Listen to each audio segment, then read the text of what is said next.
الله الرحمن الرحيم الحمد لله نستعينه ونستغفره ونستهديه ونعوذ بالله من شرور أنفسنا ومن سيئات أعمالنا من يهدي الله فلا مضل له ومن يضلل فلا هادي له وأشهد أن لا إله إلا الله وحده لا شريك له وأشهد أن محمدًا عبده ورسوله صلى الله عليه وعلى آله وصحبه وسلم رب اشرح لي صدري ويسر لي أمري واحلل عقدة من لساني يفقه قولي وقني شر نفسي وفلت لساني وأن أذل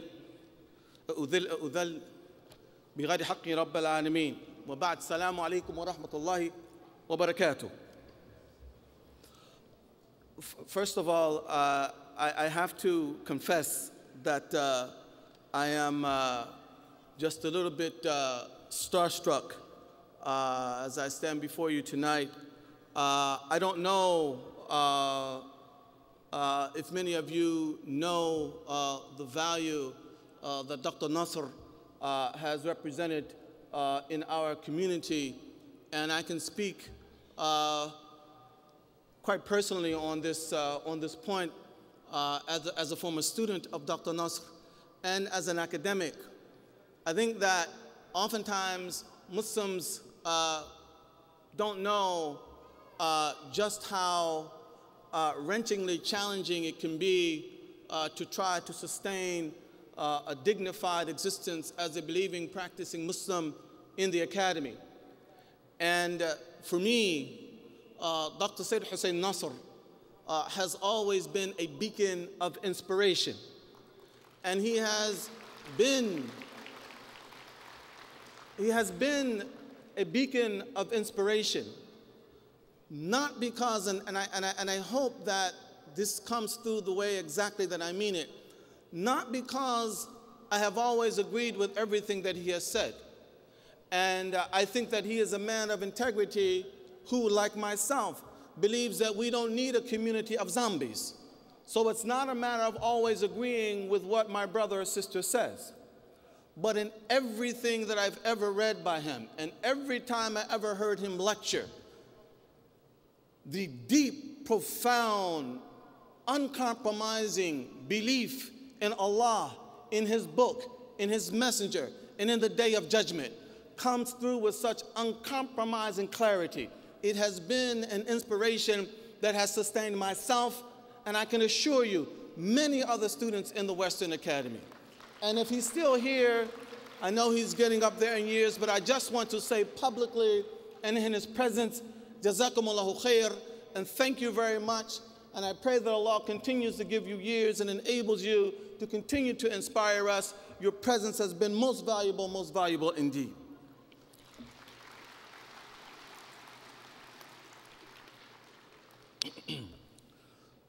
Now, I have very little time, and I want to apologize to the organizers for going over time last night. I will not do that tonight.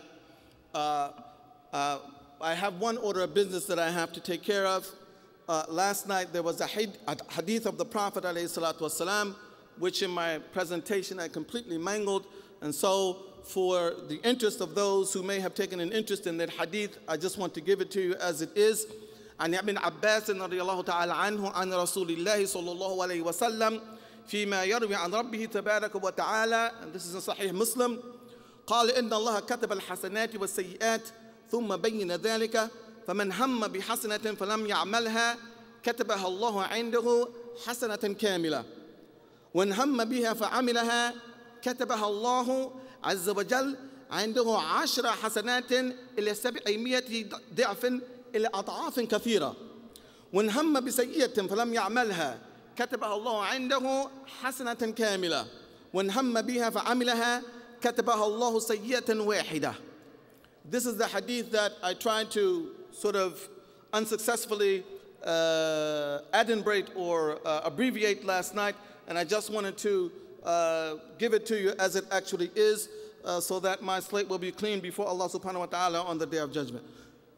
Moving on to the topic at hand, it's very difficult to follow Dr. Nasr, who took you to such elevated heights and then to bring you back down to the lowly heights that I'm used to operating on, but I am what I am, and I thank Allah for His bounties, and so I'm going to give you what I have.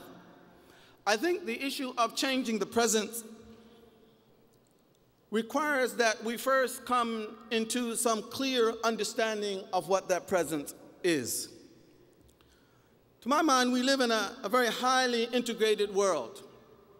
And some of us have talked about this already, the internet, cell phones. I mean, we can be in contact, we can know what's going on from time to time in real time, second by second. And all of this is shaping human relations. And I think that in all of this, none is more important to understand our present and to begin to dream clearly, to go back to the point of Sheikh Habib Ali Jifri. I think we have to understand what this is producing in terms of cultural evolution and what may soon develop into a cultural revolution that is quietly creeping upon the world. And this cultural revolution has to do with the fact that cultures and peoples are coming into mutual contact and interaction on levels and in ways that are unprecedented in human history.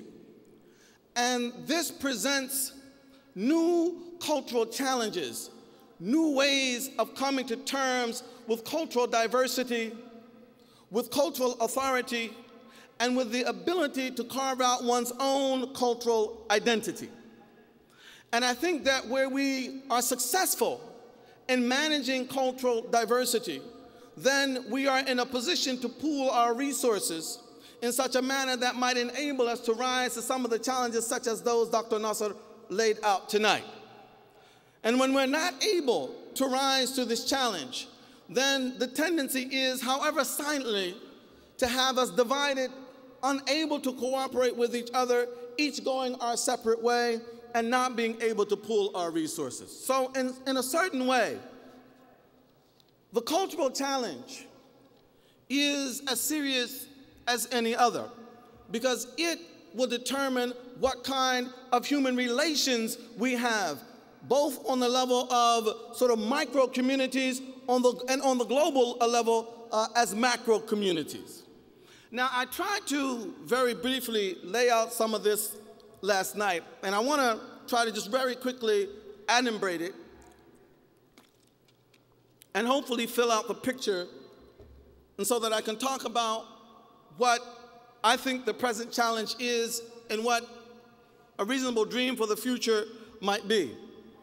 I said last night that the 19th century saw Western societies thoroughly dislocate non-Western societies culturally.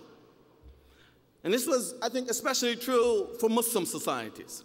And I think that the cultural dislocation was much more severe and went much farther than any other influence that affected the Muslim world. And I think that some of what Dr. Nasser actually lamented has a lot to do with the loss of cultural authority in the Muslim world. One of the reasons why it is very difficult to get Muslims to think independently and to think spontaneously as they interact with the sources of their own religion is because the cultural authority in the world today rests outside the Muslim community. And so you're not going to be really considered a scholar, really considered a scientist, really considered this or that, unless what you do somehow earns the esteem of people who happen not to be Muslims. And so it is very difficult to incentivize Muslims to think independently, where that independent thought as Muslims will not be recognized in those centers that happen to be the validators of human activity in the world today. And that is fundamentally at its heart a cultural issue. And so the issue of culture and cultural authority is a very, very important one for us as Muslims. Now, culturally, I think Muslim societies were pushed onto a certain path of westernization. And I think perhaps no one captured this phenomena and this reality as poignantly as another Iranian intellectual who was a Marxist and soon came to discover that Islam was a much more profound outlook on life than Marxism, and so he became rededicated to Islam, a man by the name of Jalal al-Ahmad, who coined a very poignant phrase that captures what has happened in the Muslim world. He called it ghadzadehi, which translates as West-struckness, that the Muslim world became struck, enamored by everything that seemed to have a Western signature to it. And this became something that sort of swept across the Muslim world. Now, hand in hand with this Westernization went the marginalization of the religious establishment and the religious scholars of Islam. And so for a time, coming out of the 19th century, even into the 20th century, what we have is the incursion of Western cultural motifs on the one hand, and very thin filters, very weak filters that would put in place Islamic parameters, Islamic values, Islamic ways of seeing things, such that what was coming in could be effectively filtered, so that the good could come in and that the bad could be kept out. This was a very wrenching process for much of the 19th century, coming even into the 20th century. And I think that if any of you, if this sounds a bit abstract and we want to bring it down to a more concrete level, I would invite you to do the following. Those of you who are from the Muslim world or whose families come from the Muslim world, go back and look at some family albums from the 1940s or the 1950s, or even as late as the 1960s, and see what you see.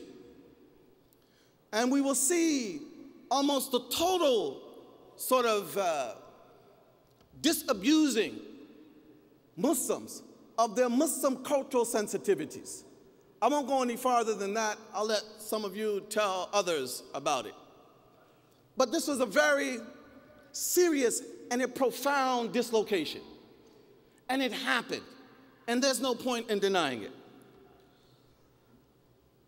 Fortunately, as the 20th century wore on, we see the reemergence of the religious establishment, and especially a number of religious scholars who begin to recapture some of their standing in Muslim society. And this is a phenomenon that brought with it the ability to begin to reestablish, reconnect with a classical Islamic tradition, to the point of being able to put back in place some of those filters that might enable Muslims to go about the whole process of interacting with these Western cultural motifs in a way that was consistent with Islam. And we begin to see a number of very important and influential intellectuals and Muslim jurists. I mean, people like Sheikh Yusuf al-Qaradawi, people like Sheikh Abdal bin Bayya, Sheikh al-Bouti, Sheikh bin Baz, and others. Whether we fully agree or not with these people, I'm talking about their re-entry into the fold in such a way that they begin to guide Muslims in terms of how they would come to look at the Western motifs that were coming into their midst. And so when we end up in a situation where we can reestablish the tools and the tools with which to differentiate between non-Muslim on the one hand and un-Islamic on the other, have been there for a very long time. In fact, this was the process via which Islam traditionally spread into the societies in which it spread. Dr. Omar Farooq Abdal has spoken about this, how Islam spread into various societies and how it interacted with local cultures, how it was able to let in the good and keep out the bad and empower those local cultures so that they themselves could go on and produce organically rich communities that could grow naturally in their own environment. These tools had been there for a very long time.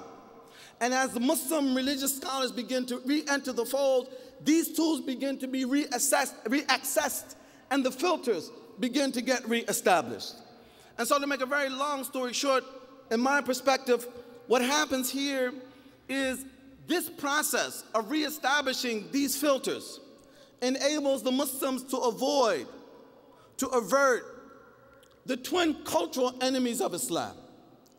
And the twin cultural enemies of Islam are cultural nativism, whereby the mere fact that something was done in the past means that it is right, good, normative for the present. And we see many ayat in the Quran about this. Inna wajadna aba'ana ala ummatin wa inna ala atharihim muqtadun. And this is a very common feature in the Quran. Verily we found our fathers following away, and we are simply following their path, with no ability to distinguish between whether what our fathers were doing was right, was healthy, was functional, or not. The mere fact that they were doing it is enough to establish it as something that we should do. This is a cultural nativism which is an enemy to Islam. The other enemy is cultural promiscuity, whereby, again, we have no filters, and whatever the newest fad is, we simply take it on because it's a fad, and because we want to be seen as being up with the latest fad. And we can see aspects of this in what the Prophet did, sallallahu alaihi wasallam, both in Mecca and in Medina. There are several hadith in which the Prophet says explicitly, "Khaliful Yahud wal Mushrikeen." This was not differ from the Jewish ways and from the ways of the Mushrikeen. This was not an absolute command, but there were always areas in which the Prophet warned us not to be culturally promiscuous. Because the reality is that, and by the way, advertisers know this very well, and that is that along with a cultural practice may come a whole bunch of other associations that go along with it. And that's why, what do cigarettes have to do with a pretty woman? There's nothing to do with it. What they want to try and convince you is that if you smoke these cigarettes, you'll get this kind of a woman. I mean, that's the association. And these kinds of things are very, very carefully crafted. And so we cannot be culturally promiscuous, because when we adopt certain kinds of cultural practices, along with them come other things that we should not be involved in. And so what we as Muslims have to have is the right filters to begin to let the good in and keep the bad out. Now, the result of what Muslims went through has produced a very interesting phenomenon. And that phenomenon is that, and this may strike you as being somewhat counterintuitive, but I just want you to reflect on it for a moment. The reality is that Muslims have become much more culturally ambidextrous and quite comfortable with assimilating Western and other non-Muslim, not un-Islamic ways. And when I say assimilating them, I don't mean being assimilated to them. That's a different process. To assimilate something means that you exercise agency. You are a subject, not an object. You are taking it on your own free will, not having it imposed upon you. As a result of this experience of the 19th and the early part of the 20th century, Muslims become much more culturally ambidextrous. They are much more comfortable with assimilating particularly Western ways. And you understand what I mean by assimilating Western ways. I don't mean by that having them imposed upon them, and I don't mean by that doing that in a way that's culturally promiscuous. But Muslims are quite comfortable with this whole enterprise. Switch the camera to the West. The West throughout this period was the dominant party in all this. And because of this, they had what may turn out to be the false luxury of indulging a certain cultural nativism without ever having to worry about cultural promiscuity. Because even what it adopted from other cultures as the dominant cultural motif on the planet, they could always claim it as their own. So they had what they could always look at as sort of an organic cultural evolution, never having other cultures imposed on the West. But what this ultimately turns out to produce is a situation where the West, in many ways, seems to have landed in a position or a situation that is the opposite of that of the Muslims. And so what we find is a West that is not very culturally ambidextrous, that is not very comfortable with assimilating non-Western ways, and especially the ways of the Muslims. And we see this very clearly in what's going on in the world. As I said last night, and this is very difficult for Muslims to begin to even probably accept, because we're so used to thinking of the West as this culturally dominant, impregnable edifice on the planet. But the reality is that as I see it, the West in many ways right now is quite culturally threatened. It does not know how to assimilate certain cultural features in a way that they can make it fit as its way of life. They don't have the tools with which to do that.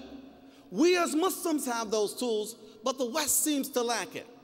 Now, we see this in any number of instances. We can see this in what's going on in places like France. We can see this in what's going on in places like Switzerland. You can't even have minarets. Why? Because they're environmentally unsafe? Why? Why can't you have minarets? Because they threaten us how? They threaten us culturally. We are unable to go outside and look at minarets and still feel like we are in Switzerland. They threaten us culturally. We see this in what's going on in Germany, right?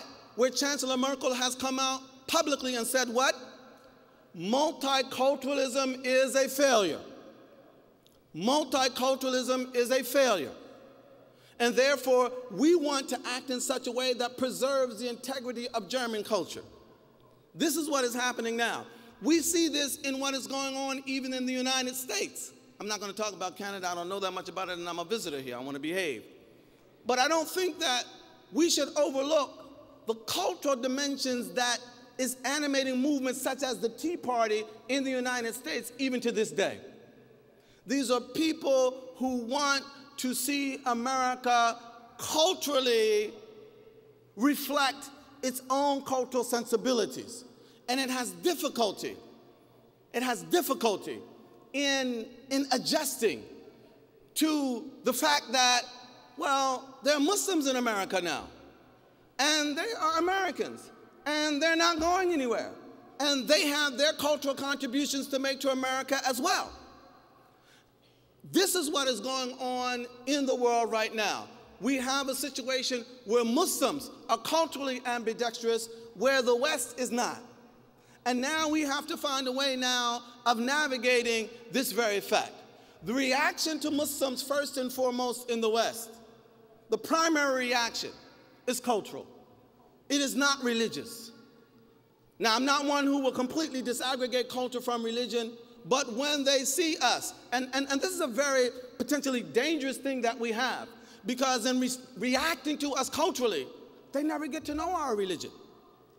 How many of them, they know about veils and hijabs and niqabs and all these other things? What do they really know about Tawheed?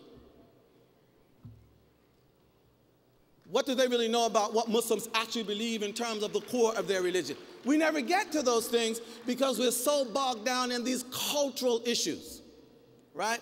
Now, for me, and by the way, there's a racial element to this as well, but that's another story, and I know Imam Zaid and Dr. Omar and Sheikh Hamza and others don't want to see me get started up here, so I'll just leave that one aside. But I think it's very important for us to understand what's going on here. Let me wake everybody up and even take a chance on getting in a little bit of trouble with my wife and give you an example of what I'm talking about.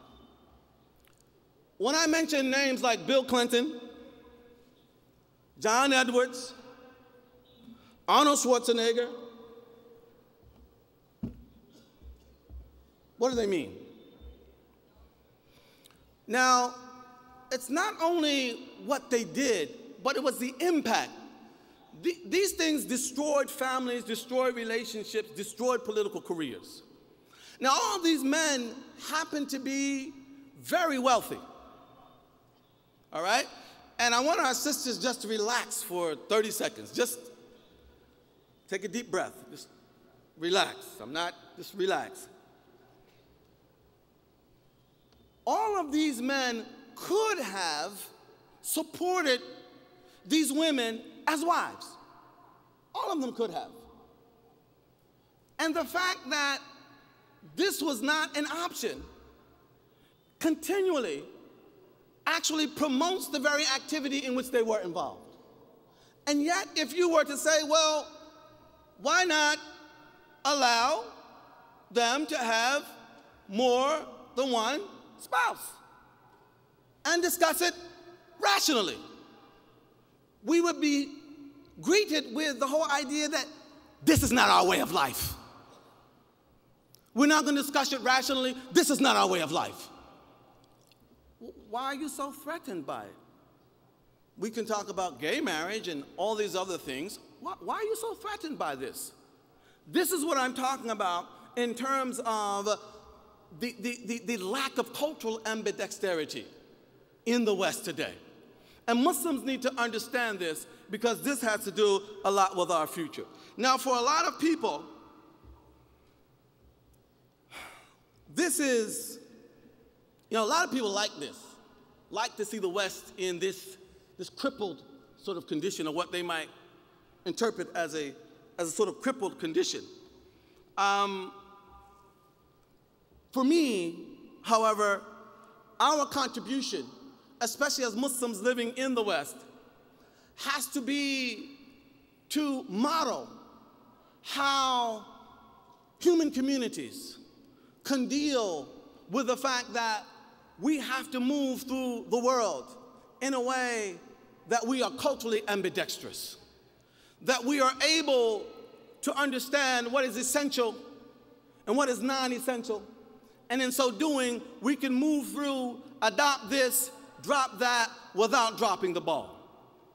But in order for us as Muslims to be able to do this, we ourselves first have to go back to our own tradition, re-access those tools, and re-establish our filters so that we can, first of all, get rid of much of the cultural nativism that is in our own community, because it is killing us here. And if you don't believe me, ask the converts. Muslims, we complain about, Canadian non-Muslims, American non-Muslims. They don't accept us. They're culturally bigoted. And we have some of this same cultural bigotry in our own communities. People who convert to Islam. Look at the ethnic nature of our masajid, some of them. If you don't look like me, you don't talk like me, you don't dress like me, you don't eat like me, you're not welcome here. You're not welcome here. How come we can't be more culturally ambidextrous and say, well, the way you look is not essential. The way you dress is not essential, as long as it satisfies the conditions that have been set down by the Quran and Sunnah. Why can't we model this cultural ambidexterity to the point that we can begin to grow organically in this part of the world? I think that much of this,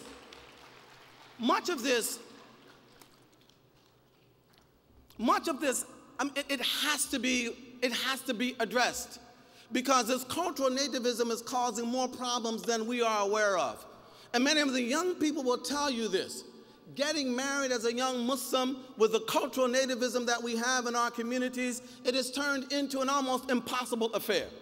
It's not a matter of how pious he is. It's not a matter of how much, or she is, her education, anything, other than the fact that they happen to come from a different culture. This we have to find the tools to overcome. We have to be more culturally ambidextrous.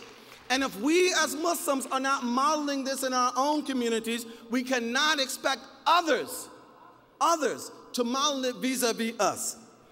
I have no more time left, so I have to stop here. I wanted to say that we have to recognize that we all have feelings, and we all feel dislocated sometimes. But we are representatives of the Prophet Muhammad sallallahu alaihi wasallam, and we have to remember that he was always a person who was willing and able to take the high road. He was always a person that was willing to take the road of accommodation, and that is the model that we should follow here. And if we do that, we can make a genuine contribution to the societies in which we live. Jazakumullah khair. Assalamu alaikum.